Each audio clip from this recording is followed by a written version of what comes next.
Assalamualaikum warahmatullahi wabarakatuh. Selamat pagi anak-anak. Baiklah, pada pertemuan kali ini di pelajaran fikih kita akan membahas hadas kecil dan tata cara mensucikannya. Kita awali dengan pengertian hadas. Apa itu hadas? Hadas menurut bahasa adalah suatu perkara yang baru. Menurut istilah, hadas adalah suatu keadaan seseorang yang dianggap tidak suci menurut agama. Orang yang sedang berhadas berarti orang tersebut tidak suci, yang mengakibatkan sholatnya dan ibadah yang lain tidak diterima oleh Allah Subhanahu wa Ta'ala. Seseorang yang sedang berhadas, apabila akan melaksanakan ibadah sholat dan ibadah lainnya, dia harus bersuci terlebih dahulu. Hadas dikategorikan menjadi dua bagian, yaitu hadas kecil dan hadas besar.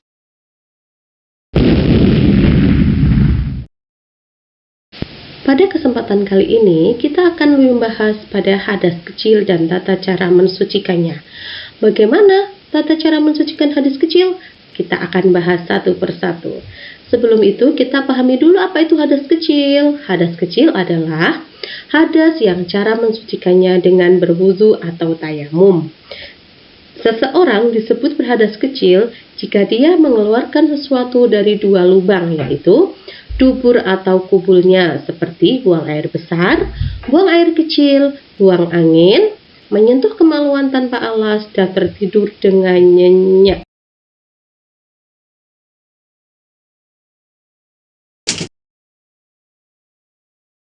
Salah satu cara mensucikan dari hadas kecil yaitu dengan wudhu. Baiklah, kita akan membahas apakah itu wudhu. Secara bahasa, wudhu merupakan suatu perbuatan yang memanfaatkan air dan digunakan untuk membersihkan anggota-anggota badan tertentu. Berdasarkan istilah fikih, wudhu merupakan pelaksanaan kegiatan untuk membersihkan secara khusus atau perbuatan tertentu yang diawali dengan niat khusus. Diawali dengan niat dan diakhiri dengan membasuh kedua kaki.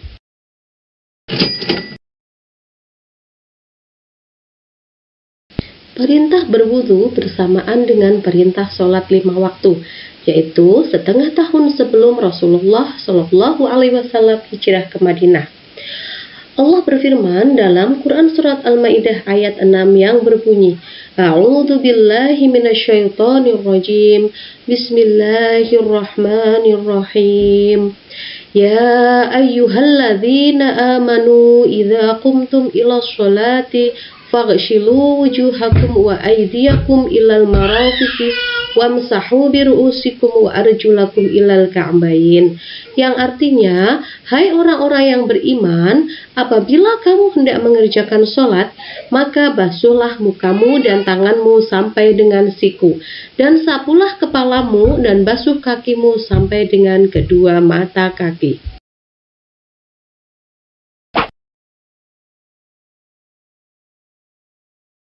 Syarat dan rukun wudhu. Syarat wudhu yang pertama yaitu Islam, kedua mumayyiz, yaitu dapat membedakan antara yang baik dan yang buruk. Yang ketiga, memakai air yang suci dan mensucikan.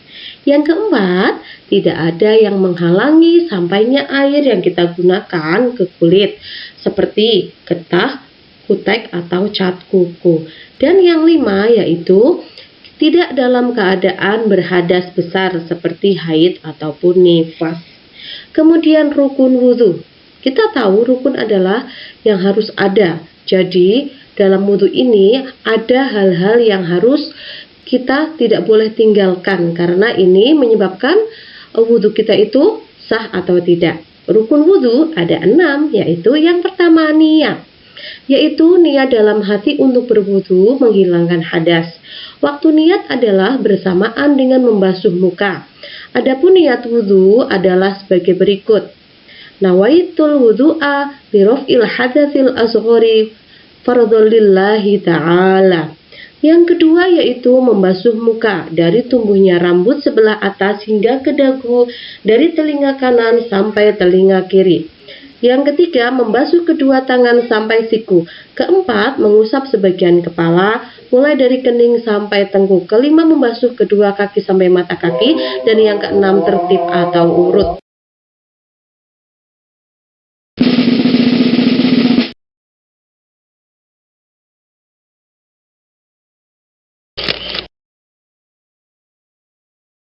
Sunnah wudhu. Sunnah wudhu ada 15. Yang pertama, membaca basmalah saat mulai wudhu. Yang kedua, membasuh kedua telapak tangan sampai pergelangan tangan sebanyak 3 kali sebelum memulai wudhu.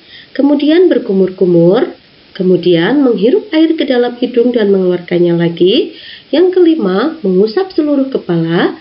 Yang keenam, mengusap 2 daun telinga luar dan dalam. Yang ketujuh, membasuh tiap-tiap anggota badan sebanyak 3 kali. Yang kedelapan, menyilang-nyilang anak jari kedua tangan dan anak jari kedua kaki. Yang kesembilan, mendahulukan anggota yang kanan dari anggota yang kiri.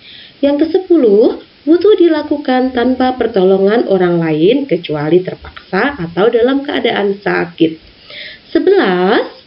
Pembasuhan anggota wudhu dilakukan secara berturut-turut. Ke-12, menggosok anggota wudhu agar lebih bersih. Yang ke-13 yaitu menjaga agar percikan air tidak kembali ke badan. Yang ke-14, tidak bercakap-cakap saat berwudhu kecuali terpaksa. Dan yang terakhir adalah berdoa sesudah selesai berwudhu.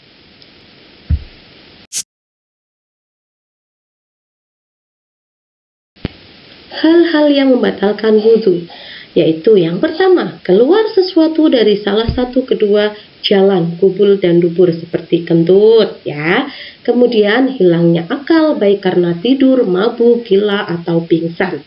Yang ketiga, bersentuhan kulit antara pria dan wanita yang sudah dewasa dan bukan mahram. Yang keempat yaitu menyentuh kemaluan dengan telapak tangan tanpa penghalang, baik kemaluan sendiri maupun kemaluan orang lain. Itu ya anak-anak ya yang membatalkan wudhu, diingat-ingat supaya wudhu kalian selalu terjaga dengan baik.